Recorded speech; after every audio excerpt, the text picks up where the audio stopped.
MGR TV நேயர்களுக்கு அன்பு வணக்கம். நம்மோடு அதிமுக ஒருங்கிணைப்பு குழுவை சார்ந்த திரு புகழேந்தி இணைந்திருக்கிறார். வாருங்கள் அவரோட பேசலாம். சார் வணக்கம். வணக்கம் மார்ஷல்.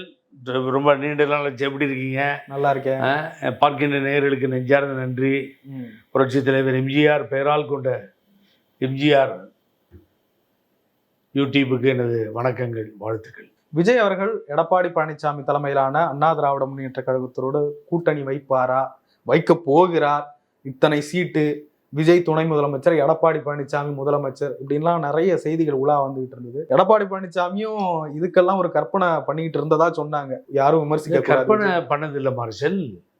அவர் உட்கார்ந்த இடத்துல நிருபர்களுக்கு சொல்றாரு, சரி எங்களை பத்தி எல்லாம் பேசவே இல்லை தெரியுமா விஜய், எங்களை எல்லாம் ரொம்ப ஏத்துக்கிட்டாரு, யாரும் விமர்சிக்க கூடாது, அதனால அவர் திமுகவை தான் பேசினாரு, எங்களை எல்லாம் பேசினாரா கவனிச்சிங்களா, ஆகவே எங்க மேல ஒரு தனி மரியாதை விட்டு இவரே டெவலப் பண்ணிக்கிட்டாரு.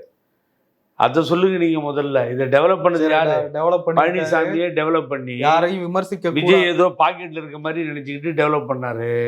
அதுக்கு அடுத்தது நான் அன்போடு அழைக்கக்கூடிய எனது அன்பு சகோதரர் புறாத்தலைன் ஜெயக்குமார், அவர் என்ன பண்ணாரு? அதுக்கு பின்னாடி இதை டெவலப் பண்ணாரு. இவர் என்ன சொல்றாரோ அதை டெவலப் பண்றது தான் வேற. ரெண்டு பேரும் ஸ்டுடியோவில் எங்கேயாவது பிளாக் ரூம்ல இருந்திருக்கணும், தனித்தனியா இருக்காங்க. அவர் டெவலப் பண்ணி என்ன பண்ணாரு? விஜய் ஏதோ நாளைக்கே வந்துடுற மாதிரி ஒரு, நீங்க சொன்ன மாதிரி ஒரு கற்பனை அப்படியே பெருசு பண்ணி விட்டாங்க. அது ஒரு நாளிதழ் என்ன பண்ணிடுச்சு, நடுவில் பூந்து அவங்க சௌரியத்துக்கு அதை எழுத ஆரம்பித்தாங்க. ஆனால் ரொம்ப கேவலம் மார்ஷல். என்னன்னு கேட்டிங்கன்னா, நான் ஆகலையேன்னு சொல்ல வரல.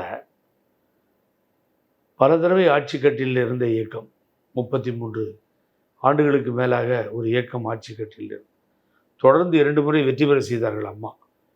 புரட்சி தலைவர் எம்ஜிஆர் இயக்கத்தை உருவாக்கி தோல்வியே பார்க்கல. அப்படிப்பட்ட ஒரு மாபெரும் இயக்கம், நீண்ட வரலாறு கொண்ட இயக்கம். இன்றைக்கி அதனால தான் மீடியா சுற்றி அங்கேயே ஏடிஎம்கேன்னு வருது. அப்போ ஒரு கட்சி என்ன சொல்லணும்? சார் நேற்று கட்சி ஆரம்பிச்சிருக்காருங்க, அவர் இப்போ தான் புதுசாக வர்றாரு பாலிடிக்ஸுக்கு, வரட்டும் வளரட்டும், வாழ்த்துக்கள். அது தேர்தல் நேரம் வரப்போ பேசிக்கலாங்க. யார் வந்தாலும் அனைத்து இந்திய அண்ணா திராவிட முன்னேற்ற கழகத்தினுடைய தலைமை ஏற்று அந்த கூட்டணியில் வரணும் சொல்லியிருக்கணுமா இல்லையா? சொல்லியே யாரு கிடைச்சாலும் நான் முதல்ல சொன்னேன், நடிகர் விஜய் பொருட்டாகவே எடுக்கல பழனிசாமியை, ஒரு பொருட்டாகவே எடுத்துக்கொள்ளவில்லைன்னு சொன்னா இல்லையா? இதை நான் தான் முதல்ல சொன்னேன். இது இந்த மரமண்டையில் ஏறல, புரியல. நேற்று தாவேகாவினுடைய பொதுச் செயலாளர் புசி ஆனந்த் அவர்கள் மிக தெளிவாக அவர் அறிக்கையில் பாருங்க, மடைமாற்றம் செய்ய முயற்சிக்கிறார்கள். அப்புறம் பார்த்தீங்கன்னா அடிப்படை ஆதாரம் இல்லாமல் இதையெல்லாம் பேசுகிறார்கள், எழுதுகிறார்கள். அப்புறம் தாந்தோன்றித்தனமான முடிவாக பார்க்கிறோம், அதெல்லாம் சொல்கிறார் அந்த அறிக்கையில். பார்த்தீங்கன்னா எல்லாம் வரும், புறக்கணிக்கிறோம் அப்படின்னு. ஆக ஒட்டுமொத்தமாகவேங்க பழனிசாமியை கண்டா பல பேர் பயப்படுறாங்கன்னா விஜயும் பயப்படுறாரு. விஜய் மாத்திரம் என்ன, அதுக்கு என்ன விதிவிலக்கா? ஆகவே இவர் கூட போனால் தோற்றுருவோம், மக்கள் இந்த ஆளுக்கு வாக்களிக்கிறது இல்லைங்கிறதுல ஒரு சரிசமமாக அவரும் நினைக்கிறார் பழனிசாமியை. அதனால தான் நேற்றுக்கு அர்ஜென்ட்டாக வேற மாதிரி டைவெர்ட் ஆகுது. ஆகவே நம்ம பொருட்டாக நினைக்காத ஒரு ஆள், நம்ம அவரை பற்றி பேசவே இல்லை, அவர் என்னத்துக்கு இப்போ நடுவில் பூந்து இங்கே வந்து சொதப்புறாரு அப்படின்னு நேற்று அறிக்கை. நான் அதுக்கு தான் வந்தேன். என்னென்னா, ஒரு கட்சி, ஒரு இயக்கம், தன்னுடைய இயக்கம் பாருங்க, ரைட் ஆர் ராங். கேப்டன் மாநாடு நடத்தினார், கூட்டம் கூடிச்சு, பல லட்சம் பேர் கூடினாங்க, புரட்சியாக இருந்தது. சொல்கிறது பிரேமலதா விஜயகாந்த்.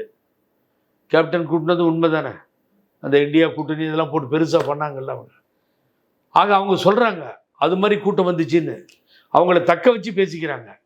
ஆனால் ஒரு வளர்ந்த இயக்கம் நாளைக்கு ஆட்சிக்கு வரேன்னு சொல்லி ஊரை ஏமாற்றிட்டு இருக்கிற இந்த இயக்கத்தில் அதையாவது சொல்லி தொலைணும் இல்லை, நாங்கள் பெருசாக வருவாங்க அப்படின்னு. இன்றைக்கி ஒருத்தர் கமெண்ட்ஸ் போட்டிருக்காரு, ஜெயக்குமார் பேட்டி கொடுக்கும்போது, போதும் போங்க, நீங்கள் ஆண்டது போதும், மக்கள்லாம் கஷ்டப்பட்டது போதும், ஏதாவது இளைஞர்கள் வரட்டும், நாட்டை ஆளட்டும்னு சொல்லி பார்த்தேன் காலையிலே அந்த காமெடியை. ஆகவே இவங்க காமெடி பண்ணிட்டு இருக்காங்க மார்ஷல். ஆகவே எந்த கட்சியும் இனி மதிக்காது, யாரும் கூட்டணிக்கு வரமாட்டாங்க பழனிசாமியோட. அந்த நிலைமையை இவர்களே ஏற்படுத்தி கொள்கிறார்கள். That is very important. எந்த காலகட்டத்தில் என்ன முதல்ல என்ன ஏடிஎம்கே வாசப்படியில் நிற்பாங்க, ஐயா அப்பாயின்மெண்ட் கேட்குறாரு தலைவர், பதிலே வரலிங்க. அப்புறம் போயஸ் தோட்டத்தில் போய் நிற்பாங்க, அங்கே இருக்க பிஏ கிட்ட, இங்கே இருக்க பிஏ கிட்டலாம் நிற்பாங்க. நீங்கள் நினச்சி பாருங்கள், அப்படிலாம் கேட்டால் அப்புறம் 4 சீட்டு 5 சீட்டு கிடைக்குமான்னு ஒரு கட்சி அம்மாட்ட அலைஞ்சிட்டு இருந்த காலங்கள் போய் இந்த கட்சி தைரியமாகவே சொல்ல மாட்டேங்குது. நேற்று தானே அந்த குழந்தை பிறந்துச்சு. அது ஒன்றும் முடிஞ்சு அது அதுவும் நடக்கணும், அது ஓடணும், அது அப்புறமா ஆடணும் பாடணும், அதுக்கு பின்னாடி அது ஒரு பொசிஷனுக்கு வரணும். இதெல்லாம் அந்த தவேகால படிப்படியாக அவங்க மேலே வரணும். நீங்கள் எஸ்டாப்ளிஷ் ஆகி நிற்கிற கட்சி என்ன பதில் சொல்லணும்? அந்த இதையே இழந்துட்டீங்க நீங்கள். ஒரு விஜய் அந்த கட்சி பெரிய கட்சியாகவும் இந்த அதிமுக ஒன்றும் இல்லாமல் வீணாக போயிடுச்சு அப்படிங்கிறத பிரதிபலிக்கிறார் பழனிசாமி. அதனுடைய எண்ணங்கள் தான். நேற்று என்னங்க மறுபடியும் பதில் சொல்லணும்? நான் கரண்ட்டை இப்போ பாலிட்டிக்ஸே பேசுவோம். நேற்று சொல்லிட்டாங்கல்ல, நான் இத்தனையும் நான் சொன்னேன்ல, புறக்கணிக்கிறோம், நம்பத்தகாத அப்படின்னு தாந்தோண்டித்தனமானெல்லாம் யூஸ் பண்ணுறாரு. யார்? புசி ஆனந்த் யூஸ் பண்ணுறாங்க. அப்போது அவர் யூஸ் பண்ணி அறிக்கை விடுறப்போ அதை விஜய் கூட சொல்லலை. விஜய் இன்னும் பிக்சருக்கே அவரில் விடுங்க, அவர் பொதுச் செயலாளர். அவர் சொல்லியிருக்கார், ஒரு காலகட்டத்தில் ஏடிஎம்கேல பிரதமர் வாஜ்பாய்க்கு அதிமுக அலுவலகத்தில் இருக்க மேனேஜர் மகாலிங்கத்தை விட்டு அம்மா லெட்டர் எழுத சொன்னாங்க. அவங்க எழுதக்கூடாதான், கோவம் வந்துருச்சு. நீ எழுது பார்ப்போன்னு எழுதி ப்ரெஸ்ஸு கொடுத்துட்டாங்க. ஏன்னா ஒருத்தங்களை நீங்கள் அந்த பொலிட்டிக்கல் ரீதியாக அசிங்கப்படுத்தணும்னு முடிவு பண்ணிங்கன்னா அதுக்கு நெவர் எண்டு. அதை தான் அவங்க பண்ணியிருக்காங்க தவேகால. உடனே இவங்க என்ன பதில் சொல்லணும்? எங்கள் தலைமை ஏற்று வரணும், அதை தான் நாங்கள் சொல்லிட்டு இருக்கிறதுக்கு ரெடியாக இருக்கோம், அப்படி தான் போவோம். அதையெல்லாம் சொல்லலை. இன்னமும் எங்கேயாவது விஜய் ஷூ கிடைக்குமா, அதில் பாலிஷ் பண்ணலாமா அப்படிங்கிறதுக்கு அலையிற நிலைமைக்கு போயிட்டா இந்த கட்சி எப்படி சார் உருப்படுன்றீங்க? இல்ல, இப்ப தமிழக வெற்றி கழகமும் விஜய் ஒன்னும் முழுசா முடிச்சிட்ட மாதிரியே தெரியல. இது ஒரு நாள் வரைக்கும் எல்லா விஷயத்துக்கும் நேரடியாக அறிக்கை விட்டுட்டு ட்வீட் போட்டுக்கிட்டு இருந்த விஜய் இந்த முறை புசி ஆனந்த வச்சு புசி ஆனந்த துப்புனது போதாது, அப்புறம் வெத்தலைப்பாக்கு போட்டு விஜய் வேற வந்து மூஞ்சில துப்பணுமா? இல்ல சார், விஜய் சொன்னா இல்ல நான் என்ன சொல்றேன், இல்ல நான் புரிஞ்சுக்கிட்டு நீங்க என்ன சொல்றீங்கன்னு சொல்லி. ஏங்க விஜயே பதில் சொல்லியிருந்தா கூட எடப்பாடி பழனிசாமிக்கு கொஞ்சம் மரியாதை கௌரவம் ஓட்டிட்டு இருந்திருக்கோம். ஒரு ஒரு ஒரு ஒரு பெரிய லீடர், ஃபார்மர் சிஎம் இப்படிலாம் இருந்த ஒரு ஆளுக்கு ஒரு விஜய் கட்சியினுடைய தலைவர், அவரை பார்த்து தானே இவ்வளோ கூட்டம் வந்துச்சு. அவர் தானே ஃபெமிலியராக இருக்கார், அவர் தானே இவில் பிக்குமே சீஃப் மினிஸ்டர்ன்றாரு, நாளைக்கு முதலமைச்சராக வரப்போகிறன்றாரு கட்சி வழக்கு. அவரே பதில் சொல்லியிருந்தாருன்னா சூப்பராக இருந்திருக்கும். தேர்தல் நேரத்தில் முடிவு பண்ணலாங்க, இது தவறாக இது மாதிரிலாம் சொல்ல வேணாம்னு சொல்லியிருந்தா அருமையாக இருந்திருக்கும். அவர் தான் இவரை விட்டு காரி துப்ப சொல்கிறாரு, புசிலி விட்டு. நீ தூண் துப்பு, நான் வேணா அப்புறமா வெத்தலை பாக்கு போட்டு வந்து தூண் துப்புறேன், 2 பேரும் மாறி மாறி துப்பலாம் பழனிசாமிக்குன்னு தானே சொல்கிறாரு. இப்போ விஜய் எடப்பாடி பழனிசாமி ஒரு ஈக்குவலான லீடராக மதிக்கலையோ? பொருட்டாவே மதிக்கல. நான் சொல்லி தான் 10 நாள் ஆச்சே. மறுபடியும் எதே கேட்டான், அன்றைக்கே நான் கண்டுபிடிச்சிருந்தேன் இந்த ஆராய்ச்சியை. ஒரு பழனிசாமியை பொருட்டாவே விஜய் மதிக்கலை. ஏன்னு கேட்டீங்கன்னு தோத்துக்கிட்டே இருக்காருங்க. அவர் ஏகப்பட்ட இளைஞர்களை வச்சிருக்காரு, அது உண்மை தானே. அவ்வளோ பெரிய கூட்டம் கூடியிருக்கு, வீட்டுக்கு வீடு ஒரு ஓட்டு இருக்குன்ற நம்பிக்கையில் இருக்காரு. நாளைக்கு இந்த கட்சி பெருசாகவும் முதலமைச்சராக வரணும்னு அவர் அறிக்கையில் சொல்கிறாரு. அப்படிப்பட்டவர் தோத்து கடைசியில் கழுதை தேஞ்சி கட்டுருமான கதையா எங்கேயோ ஒரு மூலையில் இருக்க இந்த பழனிசாமியை பார்த்து அவர் சேர்த்துக்குவாரா? பழனிசாமியை சேர்த்துக்கிறதுல என்ன லாபம் உங்களுக்கு? பழனிசாமிக்கே ஓட்டு போட மாட்டேன்றான். அப்போ 20% தான் வருதுன்னு பழனிசாமி உளறிக்கிட்டு இருக்காரு.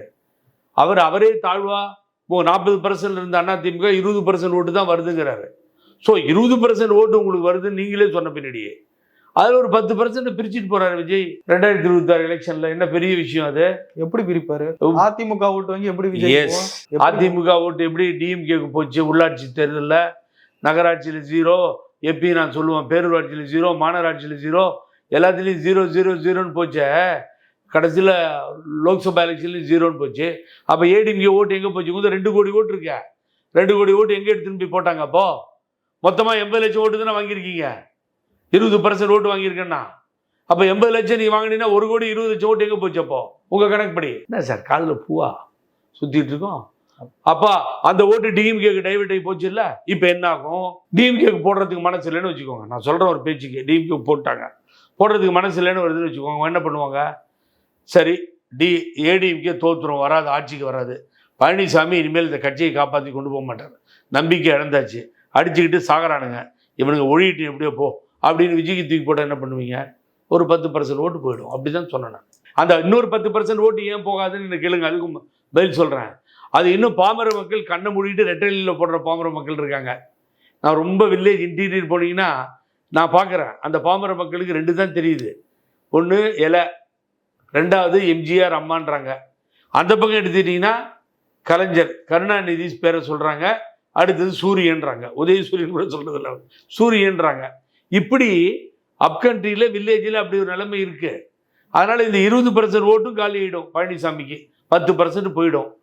அப்புறம் எதுக்கு பழனிசாமி கிட்ட விஜய் வர சொல்றீங்க? இல்ல இப்போ வந்து அப்ப இருந்த சிச்சுவேஷன்ஸ் வேற சார். இப்போ வந்து திமுக அரசு மேல அதிருப்தி கிளம்புது அப்படின்றாங்க.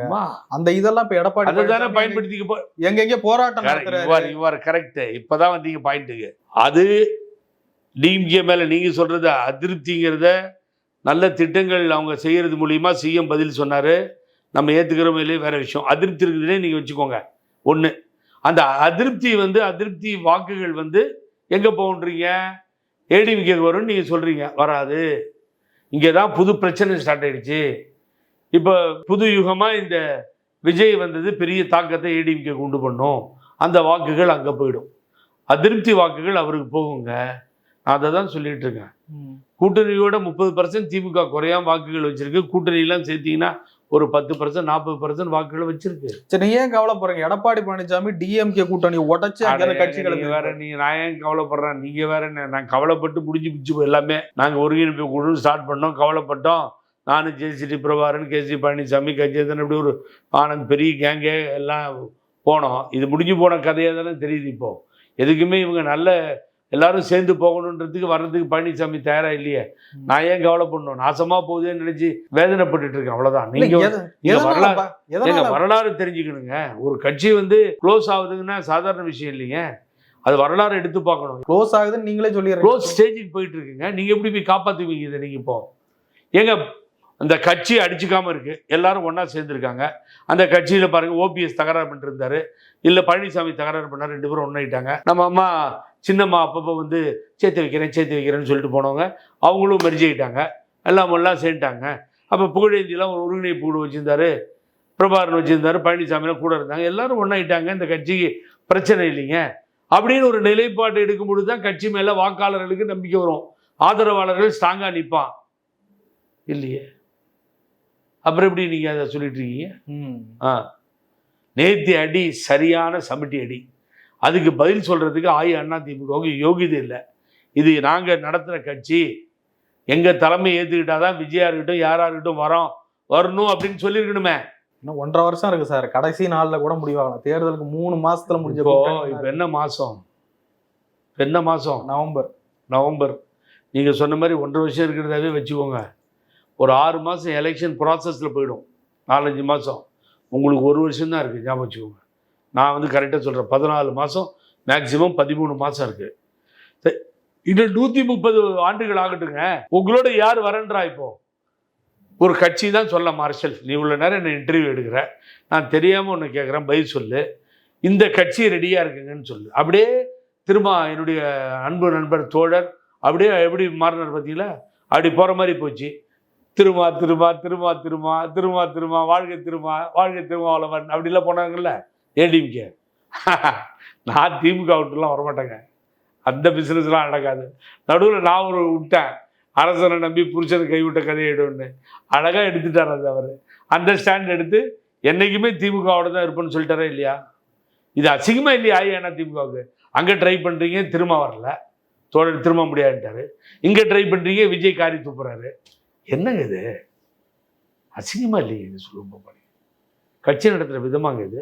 உள்ளாட்சி வருது டிசம்பரில், நம்ம 2 பேரும் பேசிட்டு இருக்கோம். இல்லை, என்ன காரணமா இருக்கு? இப்போ ஒரு காலத்தில் நீங்களே சொன்னீங்க, அதிமுகவை நோக்கி கூட்டணிக்கு வர்றதுக்கு அவ்வளோ பேர் காத்துக்கிட்டு இருந்தாங்க, இன்னைக்கு யாரும் வரமாட்டுறாங்க. ஒரு 3 விஷயம் சொல்கிறேன், எது காரணமா இருக்கும்? ஒன்று, எடப்பாடி பழனிசாமி கிட்ட தலைமை பண்பு இல்லை. 2வது தொடர் தோல்வி. இன்னொன்று கட்சியில பிளவு. எது காரணம்? இல்லை, எடப்பாடி பழனிசாமின்ற ஒரு தலைவர் மேலே நம்பிக்கையே கிடையாது. அவரா தலைவர்னு சொல்லிக்கிறார். அதுக்கு காரணம் என்னன்னு கேட்டிங்கன்னா, அதனால் சின்னம்மா சசிகலா மேலே வந்துட்டாங்கன்னு சொல்ல வரல. எப்போ காலில் விழுந்து அந்த அம்மாவை ஏமாற்றிட்டு ஆட்சிக்கு வந்தாரோ அன்றைக்கி முத்திரை குத்திட்டான் நெத்தியில், இருந்தாலும் ஒரு துரோகி ஏமாத்துக்காரன்னு. அதுக்கு முன்னாடி தொடர் தோல்விகளை மக்கள் அங்கீகாரம் பண்ணி ஓட்டு போடுறதுக்கு இவர் தயாராக இல்லை. அதனால் அதிமுக கம்ப்ளீட்டாக இவர் தலைமையில் இருக்கிறதால முடிஞ்சு போச்சுன்னு சொல்கிறோம். வேறு தலைமை வருதுன்னு வச்சுக்கோங்க. அவர் சொல்கிறாருல, தொண்டர் தலைமை பதவிக்கு வரலாம், நான் வந்து ரொம்ப கஷ்டப்பட்டு ஆடு மேய்ச்சி மாடு மேய்ச்சி அப்புறமா நான் வந்து வட்ட செயலாளர் ஆகி, நான் ஒன்றிய செயலாளர் ஆகி, அதுக்கு பின்னாடி நான் வந்து அமைப்பு செயலாளரை கொடுக்காம, மாவட்ட செயலாளர் கொடுக்காம, வட்ட செயலாளர் கொடுக்காம, அப்புறமா கட்சியில் தலைமை நிலைய செயலாளரை கொடுக்காம எல்லா பொறுப்புமே நான் தான் வச்சிருந்தேன்னு சொல்றாருல்ல. அப்புறம் ஏதாவது சொல்லிட்டு போறேன் காலையில் ஏன் அது மாதிரி எல்லாமே அவர் தான் வச்சுக்குவாரு. சிஎம் அவர் தான் வச்சுக்குவாரு, ஹோம் மினிஸ்டர் அவர் தான் வச்சுக்குவாரு, ஐஏஎஸ் அவர் தான் வச்சுக்குவாரு, பிடபிள்யூடி அவர் தான் வச்சுக்குவாரு, சிறு துறைமுகங்கள் அது இதுன்னு சொல்லிகிட்டே போகலாம், எல்லாம் அவர் வச்சுக்குவார். இவர் திமுக பற்றி பேசுகிறாரு. அசிங்கமா இல்லை? உனக்கு என்ன யோகியது இருக்கு பேசுறதுக்கு? அதை எதிர்கட்சியை பேசும்போது மக்கள் யோசனை பண்றான். இல்ல ஒரு பக்கம் இப்படி இவங்க அசிங்கப்படுத்துறாங்கன்னு பாக்குறீங்களே, இன்னொரு பக்கம் பாஜக காத்துக்கிட்டு இருக்கு சார். இவர் வேண்டான்னு தவிர்க்கிறாரு சார். இது அந்த இடத்துல தன்னுடைய கெத்த மெயின்டைன் பண்றாருல்ல. ஐயோ என்னவோ பாஜக நாளை காலையிலேயே ஆட்சியை பிடிச்சிடுற மாதிரியும் அங்க சிஎம் ஆயிடுற மாதிரியும் இவர் என்னவோ அதை புறக்கணிக்கிற மாதிரியும் பேசிட்டு இருக்கிறீங்க. அப்புறம் என்ன விஜய்க்கும் பலம் இருக்கு. அங்கேயும் ஒண்ணு இல்லை இங்கேயும் ஒண்ணு இல்லைங்க. நீங்க இப்ப பாருங்க, விஜய் இந்த தேர்தலை பொறுத்த வரைக்கும் அவருடைய கெப்பாசிட்டி நிரூபிக்க முடியும், அவ்வளோதான் பண்ண முடியும். நீங்கள் ஏக்தம் போய் ஒரு விஷயத்தில் எல்லா மாறுதலையும் நீங்கள் காண முடியாது. ரொம்ப டஃப்பாக இருக்கும், ஃபைட்டாக இருக்கும். ஆகவே அப்புறம் இன்னொருத்தர் நேற்று பார்த்தேன், டிவியில் உட்காந்துட்டார். ஐட்டம் 1, ஐட்டம் 2, ஐட்டம் 3ன்றார். என்னடா இவன் ஐட்டம் 1, ஐட்டம் 2, ஐட்டம் 3ன்றான் லூசு பையன் பார்த்தா இது ஷீட் ஷேரிங்காக ஒரு நெகோசியேட். இது ஷீட்டு அதிகமாக கேட்கறதுக்காக இப்படி ஒரு அறிக்கை வருது. அந்த பைத்தியக்காரன் இந்த மாதிரி உட்காந்துங்க எனக்கு எரிச்சலாக இருக்குது. அது ஓமெல்லாம் கோபம். அந்த யூடியூப்பில் உட்காந்துக்கிட்டு இல்லாத கதையெல்லாம் விடுறது மாறிச்சது. நாளை காலையில் விஜய் எடப்பாடி பழனிசாமி வீட்டில் இறங்குறாரு, பழனிசாமி சந்திக்கிறாரு, ஒருத்தர் விடுவோம் ஒரு கதை, புது கதை. அப்புறம் இன்னொரு கதையை கேட்டிங்கன்னா பிஜேபி திரைமறைவில் எல்லாமே நடக்குது, அது ஒரு கதை ஓடும். இந்த கதை ஓட்டுறதுக்குன்னே ஒரு 4-5 பேரை வச்சிருக்கிய மார்ஷல், இப்படி இது சொல்லுவாங்க. அவங்க பேசுறாங்க, நான் போடுறேன் சார். இதுல என்ன? அதனால நீங்க பேசுறீங்க போடுறப்ப நான் கதையெல்லாம் ஓட்டுறதே கிடையாது. எவனா சொல்லு கதை ஓட்டுறேன்னு பொய்ய பேசவே மாட்டேன் நான். எனக்கு தெரியாது, தப்பா பேசவும் மாட்டேன். தப்புன்னு தான் சொல்லுவேன். இப்போ ஓபிஎஸ் தவறு பண்ணாரு, ராமநாட்டில் போய் நின்று தப்பு, நம்ம வேலையை பார்க்க ஆரம்பிச்சிட்டோம். அவர் எங்க போறாருன்னு அவருக்கே தெரியல. அப்ப இப்படிதாங்க போகுது ஏடிஎம்கே களம். அப்படியே யுத்த களத்தில் ஆரம்பிச்ச இயக்கம் இன்னைக்கு சாக்கடை களமா மாறிடுச்சு. ரொம்ப வருத்தமா இருக்குங்க. அதை நினைச்சீங்கன்னா இல்லை, தலைவர் ஹிஸ்டரியெல்லாம் எடுத்து படிங்க, எப்படிலாம் வளர்த்துருக்காரு இந்த கட்சியை. நான் பாவம் நினைச்சு கூட நீங்க பார்க்க முடியாது. அவ்வளவு போராட்டங்கள், 30 ஆண்டு காலம் அரசியலில் போராட்டங்கள். சிறுசேமிப்பு தலைவராக உருவாய் அதுக்கு பின்னாடி போராடி திராவிட முன்னேற்ற கழகத்தை வளர்த்து அவர் ஒரு கட்டத்தில் காங்கிரசினுடைய தலைவர் பெருந்தலைவர் காமராஜரை அவரது தலைவர்னு சொன்னார். பேரறிஞர் அண்ணா அவர்களை குருன்னு சொன்னார். ஒரு சின்ன விஷயம் சொல்கிறேன். நீங்கள் எம்ஜிஆர் டிவின்றதால எங்கள் வீட்டு பிள்ளை படம் பாருங்க. அந்த படத்தில் பாட்டு வரும், நான் ஆணையிட்டால் அது நடந்து விட்டால் இங்கே ஏழைகள் வேதனை படமாட்டார்னு சொல்லி. அப்போ பார்த்தீங்கன்னா சிலர் கால் பிடிப்பார், வால் பிடிப்பார்லாம் பாடுவார். அந்த ஸ்டெப்பில் பார்த்தீங்கன்னா அந்த ஷூ கருப்பு சிவப்பு இருக்கும். ஷூங்க காலில் இருக்க ஷூவை அதையும் மிஸ் பண்ண மாட்டார். கீழே இருந்து பயங்கர கைத்தட்டலாக இருக்கும். அதை பார்த்துட்டு கருப்பு இருக்கும் சிவப்பு இருக்கும் ஷூவில். கதாநாயகியை ரிக்ஷாக்காரில் ஏற்றிட்டு அந்த அம்மாவை கீழே இறக்கி விடுற இடமோ ஏற்றுற இடமோ இதாக இருக்கும். பேரறிஞர் பெருந்தகை அண்ணா நினைவிடமாக இருக்கும். எத்தனை பாரதிதாசன் பாடல்கள் தமிழ் பாடல்களாக மாற்றி காமிச்சார். பேரறிஞர் அண்ணாவை சொல்லாமல் ஏதாவது செஞ்சது உண்டா ஒரு சினிமாவில்? இந்த இயக்கத்தை வளர்க்குறதுக்கு அவர் என்னெல்லாம் கடைசியில் 3 அடியும் குண்டுபட்டு ஆஸ்பத்திரியில் இருந்து வருது. திராவிட இயக்கம் ஆட்சிக்கு வருதுங்க. பேரறிஞர் அண்ணா, புரட்சி தலைவர் எம்ஜிஆர் தான் காரணம்னு சொன்னார். அப்படிப்பட்ட தலைவர் வளர்த்த இயக்கங்க. தரதல பசங்க உட்காந்துக்கிட்டு அந்த ஆளுக்கு தான் புத்தி இல்லைங்க, அறிவில்லை. அவர் திருப்பி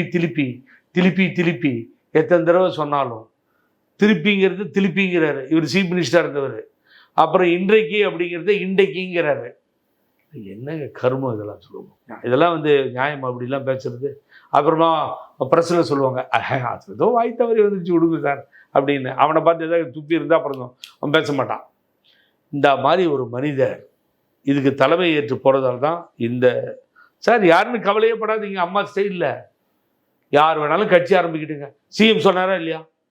முதலமைச்சர் இந்த வார்த்தையை பயன்படுத்தினாரா இல்லையா? நேற்று கட்சி ஆரம்பித்து திமுக ஒழிக்கிறேன்னு சொல்கிறாங்க. முடிஞ்சா பாருங்க என்ன நடக்குதுன்னு பார்ப்போம். இது அவங்களுடைய பூச்சாண்டிகளை நான் பயப்படுறது இல்லைன்ட்டாரு. இவர் என்னன்னு சொன்னார், யார எடப்பாடி பழனிசாமி கர்ப்பம்பூச்சி என்னன்னு சொன்னார். அது ஸ்டாலின் சொன்னார், முதலமைச்சர் சொன்னார். அது கரெக்டாக தான் சொல்கிறார். அவர் பதில் எப்படி வந்துச்சு? விஜய்க்கு. அதுதாங்க அரசியல். அதே தெரியல இல்ல பைத்தியக்கார. அவங்க கோணத்துல யோசிச்சு பாருங்களேன். ஒரு காலத்துல தோத்துக்கிட்டே இருந்தோம், தொடர் தோல்வி இருந்தாலும் கடைசி தேர்தல்ல 1% கூட வாங்கியிருக்கோம். ஐயோ, சோ இப்ப அடுத்த தேர்தல்ல தனிச்சே ஒரு காலத்துல ஜெயலலிதா அம்மா நின்னாங்களே. மேத்ஸ் படிச்சிருக்கியா? மேத்தமெட்டிக்ஸ் இருக்கா ஸ்கூல்ல படிக்கும்போது? என்ன படிச்சீங்க நீங்க? Maths computer science. Maths computer science. ரொம்ப சிம்பிளுங்க. தெரியாதவங்களுக்கு கூட புரிய வச்சிருவோம் நான். போன நாடாளுமன்ற தேர்தல், முடிந்த நாடாளுமன்றத்துக்கு முன்னாள் நாடாளுமன்ற தேர்தல் 18 இல்லையா? அந்த நாடாளுமன்ற தேர்தலில் ஐயா 20 இடத்துல நின்று 19% அனைத்து இந்திய அண்ணா திராவிட முன்னேற்ற கழகம் வாங்கியிருக்கு. இந்த தேர்தலில் 5 சீட்டை தூக்கி தேமுதிக கொடுத்துட்டு 34 இடத்துல நின்று 20% வாங்கியிருக்கு. அப்போ 19% வாங்கிச்சு, இப்போ 20% வாங்கியிருக்கு. 1% ஜாஸ்தி, 14 இடத்துல அதிகமாக நின்று இருக்கு. அப்படின்னா உங்கள் கணக்குப்படி இன்னும் 14% வாங்கியிருக்கணும். ஏன் கணக்குப்படி 56 லட்சம் ஓட்டு ஜாஸ்தி வாங்கியிருக்கணும். ஏங்க அவன் ஒரு பைத்தியக்காரன் வளர்றானா, அதை நீயும் எடுத்துட்டு கேள்வி கேட்குறீ 1%ன்னு. ஒன்றுங்கிறது தாங்க ஆபத்தானது. வாஜ்பாய் ஒரு ஓட்டில் தான் தோத்த, திருப்பி ஒரு ஓட்டு போடுங்க ஜெயிச்சிடறாரு. நீங்களே திலிப்பின்னு தான் சொல்றீங்க. நீங்களே திலிப்பின்னு தான் திருப்பி சொன்னா எந்த நிலைமைக்கு மோசமே இருக்கேன் பாருங்க. நான் தமிழ் அவ்வளோ அழகா உச்சரிக்கிறேன். நான் பழனிசாமியை பார்த்து பார்த்து திருப்பின்னு சொல்ற நிலைமைக்கு வந்துட்டேன். என்ன பண்றது? சரி, எதை நோக்கிதான் அண்ணா திராவிட முன்னேற்ற கழகம் போகுதுன்னு நினைக்கிறீங்க? நீங்க என்ன பண்ண போறீங்க? ஏதோ ஒருங்கிணைப்பு குழுன்னு ஒண்ணு ஆரம்பிச்சு எல்லாரையும் ஒருங்கிணைக்க போறேன், சசிகலா அவர்களை கூட போறேன், ஓபிஎஸ் கூட போறேன், தினகரனை கூட போறேன். நீங்க நான் மாத்திரம் தான் சொன்னா ஏன் கேசி பழனிசாமி சொல்லல, ஜேசிடி பிரபாரம் 3 பேரும் சேர்ந்தா அப்படி இல்லை கேட்கணும். நீ என்ன நியாயம் இல்லாமல் கேட்டேன். எங்களோட கஜேந்திரன் எல்லாம் இருந்தாங்க, எல்லாரும் தான் சேர்ந்து தான் சொன்னோம். சார் எல்லாம் வேண்டி வணங்கி ஐயா வாங்க, மக்கள் இதுதான் சொல்கிறாங்க, தொண்டர்கள் இதுதான் விரும்புகிறாங்க. பழனிசாமி பக்கத்தில் இருக்கவங்களே திருப்பி அதை தான் சொல்லிட்டு இருக்காங்க. நீங்கள் வந்திருக்குன்னு தான் நான் வேண்டி கேட்குறோம். எல்லாரும் அங்கே இருக்கவங்களே யார் பாரு அவர் சொல்லுவார், யாரோட கூட்டணி இல்லை, யாரும் சேர்க்க முடியாது. ஒருத்தன் கைத்தட்டல கப்சிப்புன்னு உட்காந்துருக்கான். அப்பயாவது இந்த மரமட்டைக்கு புரியுறது இல்லது, எல்லாம் வெறுப்போட உட்காந்துருக்கான். ரெண்டு ஆப்ஷன் பார்க்க முடியல சார். நீங்களும் தான் காலங்காலமா சொல்றீங்க வெறுப்பு இருக்கு, அதிருப்தி இருக்கு. என்னத்தை பார்க்க முடியும்? யாராவது வெளிப்படையா சொன்னாங்களா என்னன்னு? கட்சிக்குள்ள எடப்பாடியார் பண்றது பிடிக்கல. வீர ஆன்மகன்கள் ஜாஸ்தி, ரொம்ப அதிகமா இருக்காங்க. வீரத்தின் விளை நிலம் எங்க அதிமுக. அதனால ஒருத்தனும் அங்க அப்புறம் வேற ஏதாவது சொல்லிட்டு போறான், அவனுக்கு கோச்சிக்குவானுங்க.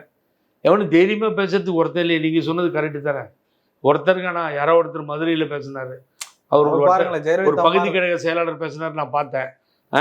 எவனா ஒருத்தருக்கு தைரியம் இருக்கா? அந்த அளவுக்கு காசு வாங்கியிருக்கணும், அடிமையா இருக்கணும். கொத்தடிமைகள் மாதிரி இருக்கானுங்க பாருங்களேன். எல்லாம் ஆப்ரஹாம் லிங்கன், புத்தின், அப்புறமா மார்ஷல், உங்க பேர் கொண்டவர் தான் மார்ஷல். இப்போ பெரிய லீடர்ஸ் பேர்லாம் சொல்றாங்க.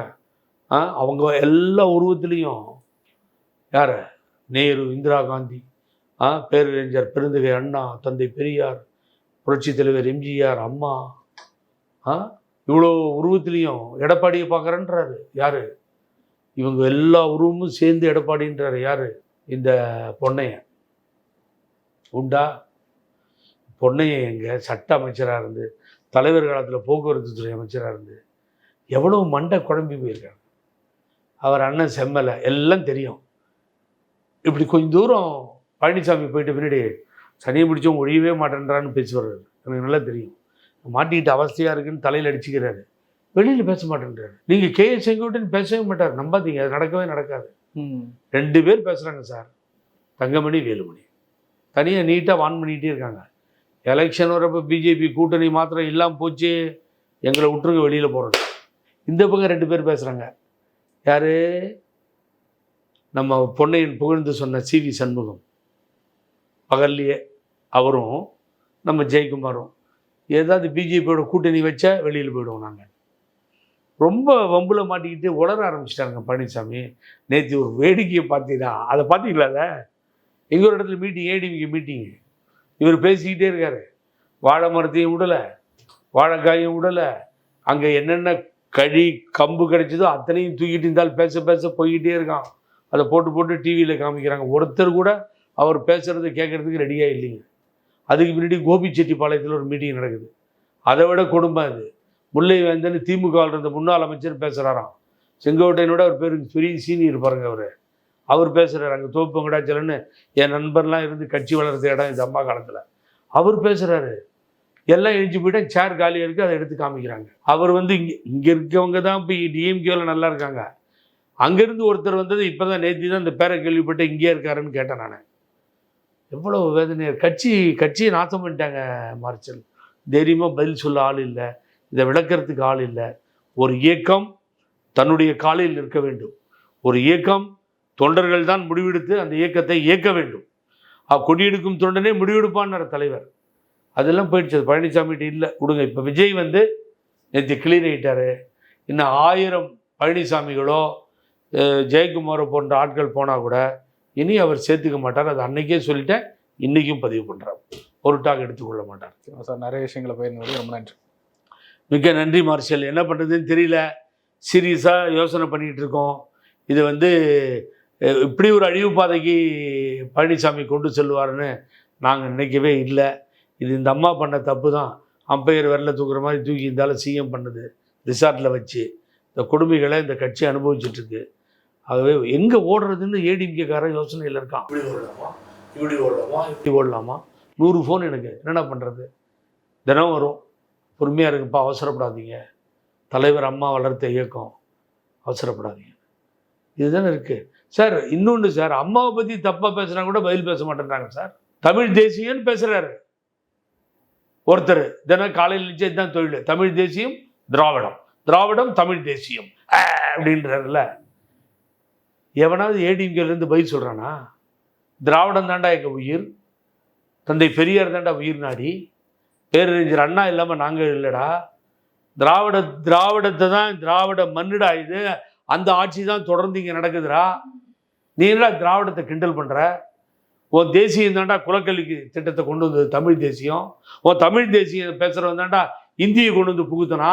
உன் தமிழ் தேசியம் பேசுகிறவன் தாண்டா உயர்ந்தவன் தாழ்ந்தவன் பிரித்தான். அப்புறம் திராவிடன்னு ஏண்டா எல்லா மக்களும் ஏற்றுக்கிட்டு தாண்டா ஆட்சியில் இருந்தாங்க 55 வருஷமா 60 வருஷமா. சொல்கிறதுக்கு என்னங்க கேடு இவனுக்கு? அதான் வல்லுநர்கள் பேச வேண்டியது அப்படின்ட்டாரு. யாரு? எடப்பாடி பழனிசாமி தானே சொன்னார். ரொம்ப நன்றி. இந்த பேட்டியிலே எனக்கு பிடிச்சது, ஒரு முட்டா பைய கடைசியாக சொன்னது, வல்லுநர் புத்திசாலி பேசணும், நான் மடையன், நான் பேச தயாராக இல்லைன்னு அவர் சொன்னதை மார்ஷல் சொன்னதுக்காக ரொம்ப நன்றி. பார்க்கின்ற நேயர்களுக்கு நெஞ்சார்ந்த நன்றி.